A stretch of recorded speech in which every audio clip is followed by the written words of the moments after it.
Bismillahirrahmanirrahim. Assalamualaikum warahmatullahi wabarakatuh. Muslimin, muslimat, sahabat-sahabat, mudah-mudahan anda dan keluarga anda sejahtera, bahagia dan dimurahkan rezeki oleh Allah Subhanahu wa taala.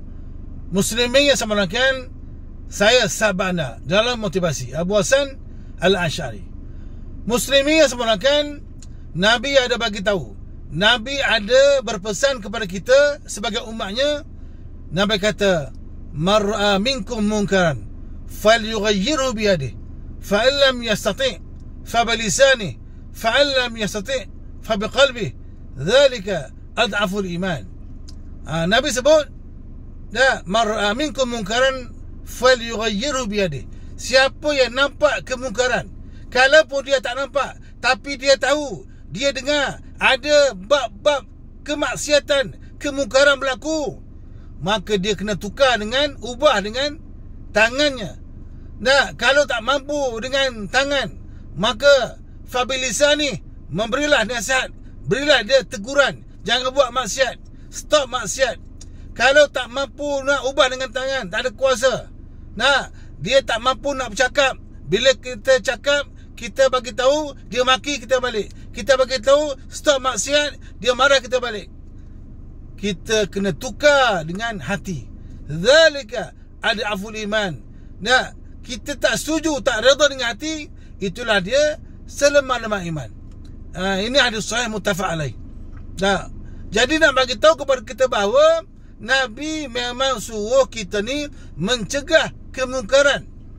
Jangan biarkan kemungkaran bermahrajalela dalam masyarakat kita, terutama kepada penguasa-penguasa yang berkuasa, pemimpin yang berkuasa. Kamu semua wajib untuk mencegah kemungkaran. Jangan biarkan maksiat berlaku dalam masyarakat. Kalau kamu tak cegah, tak guna kuasa untuk menyuruh kepada ma'ruf, mencegah kemungkaran, maka kamu akan berdosa. Kullukum ra'in wa kullu ra'in mas'ulun an ra'iyati. Semua kamu ni pemimpin. Dan pemimpin akan dipersoalkan atas apa yang dia pimpin. Kalau kamu ni menteri, kamu ni Perdana Menteri, kamu ni sultan, kamu biarkan rakyat umat dalam kemaksiatan, tak mencegah, maka kamu akan berdosa. Jadi kalau ibu ayah, mak ayah tak cegah anak, biarkan anak dedah aurat, biarkan anak-anak tengok benda-benda yang lusyah, porno, biarkan anak-anak mencarut, maka ibu ayah akan berdosa. Dan kamu sendiri, kita juga adalah pemimpin kepada diri kita. Kita jangan biarkan diri kita ni hanyut dalam maksiat kepada Allah Subhanahu wa taala. Muslimin yang saya muliakan, alhamdulillah tadi khutbah Jumaat, khatib dah bercerita tentang kewajipan mencegah kemungkaran dan kewajipan kita mencegah diri kita daripada benda-benda maksiat dan kemungkaran. Sebab apa? Maksiat dan kemungkaran ini, dia boleh kita ketagih. Bila dah buat benda tu, dah seronok, syok, syaitan pula tambah lagi, bagi semangat, maka kita akan kekal dalam maksiat tu. Jadi ini mengundang murka Allah Subhanahu wa taala. Muslimin yang saya muliakan, baru ni kecoh pasal Spa Songsang, geng-geng gay ni, geng-geng LGBT ni. 3-4 bulan lepas, dulu kecoh berlaku, ada camp motivasi, kursus motivasi, dedah aurat, berjoget-joget, merangsang syahwat dan seumpamanya. Sebelum tu lagi, ada pasangan-pasangan di Malaysia ni ditangkap kerana berkongsi pasangan, bertukar-tukar pasangan. Ada macam-macam maksiat berlaku di negara kita ni. Ini amat menakutkan, ini amat membimbangkan. Minum arak di sekolah dan seumpamanya.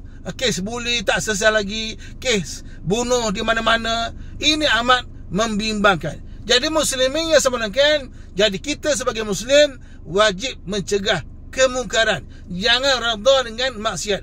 Ar-redha bil kufri kufrun, ar-redha bil maksiat. Kalau kamu redha dengan kufur, maka kamu akan turut menjadi kufur. Kalau kita redha dengan maksiat, kita tak ada niat untuk mencegah, maka kita pun berdosa sama.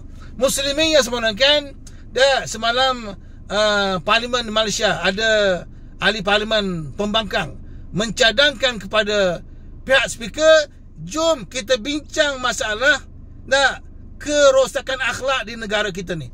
Iaitu yang gay lesbian ni, laki sama laki suka ni, nak bincang tapi tak diindahkan oleh speaker. Itulah dia Parlimen Malaysia kita. Muslimin yang sebenarnya, jadi kita kena teruskan usaha mencegah kemungkaran ni. Jangan biarkan benda-benda maksiat ni menjadi benda biasa, dianggap biasa, sebagai normal, benda biasa.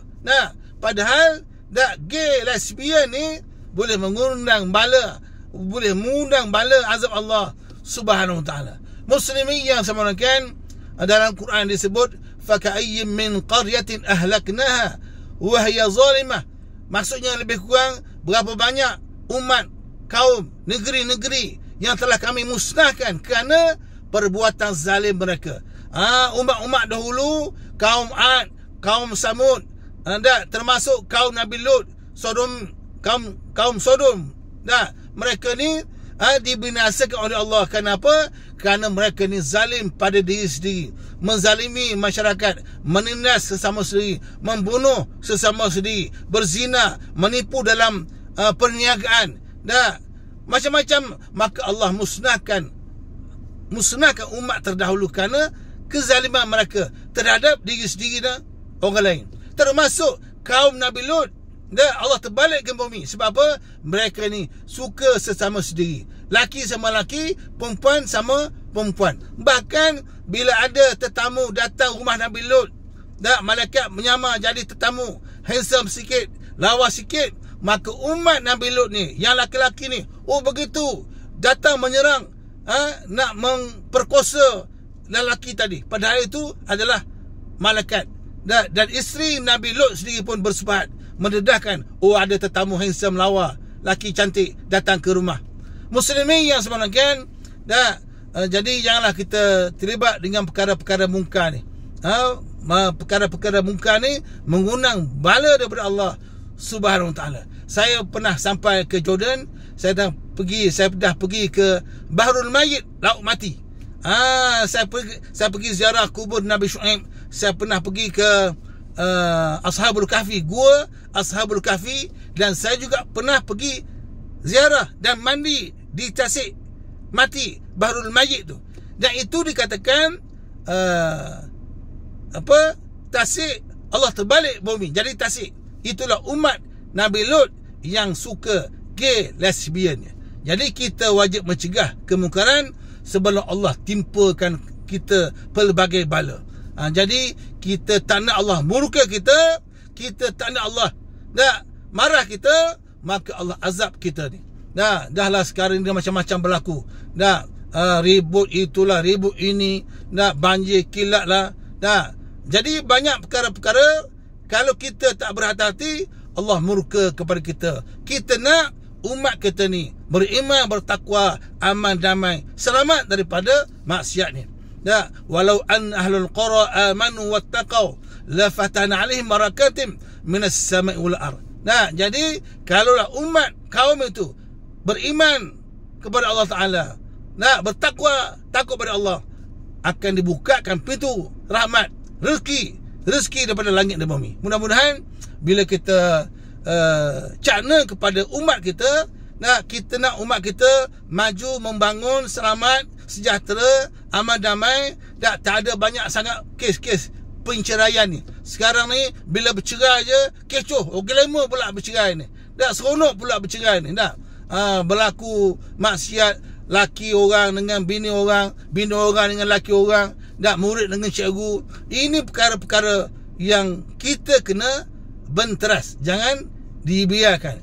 Jadi tugas kita sebagai hamba Allah di muka bumi ni, kata Imam Ibn Khaldun, liaqamatud din wa siyasatud dunya bih. tugas kita sebagai umat ni, sebagai khalifah kita ni, manusia ni adalah khalifah Allah. Apa tugas kita? Iqamatuddin wa siyasatud dunya bih, untuk menegakkan agama. Tugas kita ni untuk menegakkan agama dan menguruskan dunia ni dengan panduan agama. Jadi kalau kita tengok anak-anak kita tak dedah aurat, bergaul laki perempuan, malas belajar, kita tegurlah, mudah-mudahan kita selamat daripada murka Allah dan keluarga kita insya-Allah akan sejahtera. Selalulah berdoa, Allahumma anzilni munzalan mubarakan wa anta khairul munzilin. Ya Allah, berilah kami rumah tangga yang sejahtera. Rabbi habli minas salihin. Ya Allah, berilah kami ni keturunan yang soleh, yang beriman, yang patuh kepadamu, bangkit membela agama, bangsa dan negara. Mudah-mudahan kita semua jumpa lagi. Follow saya di TikTok Ustaz Abu Hassan. So, sebut no LGBT. No LGBT. Kita tak suka maksiat lagi. Jumpa lagi. Assalamualaikum warahmatullahi wabarakatuh. Saya sebarkan video. Terima kasih. Bye. Assalamualaikum.